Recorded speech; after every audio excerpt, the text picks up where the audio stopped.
Hello everybody, welcome back to SkillWeb. In this video, I will show you how to sharpen your video in Premiere Pro.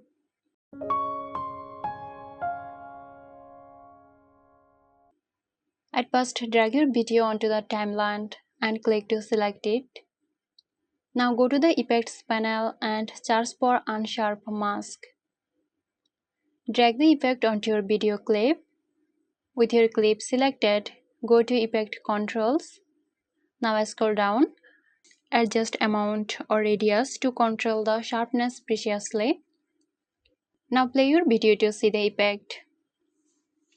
So there you have it. I hope this video helped you out. Stay tuned for more helpful tutorials here at SkillWeb. This video is sponsored by Zerosoft. Zerosoft offers graphic design, UI UX design, digital marketing and web development. Elevate your brand with Zerosoft today. For more details, check the description box.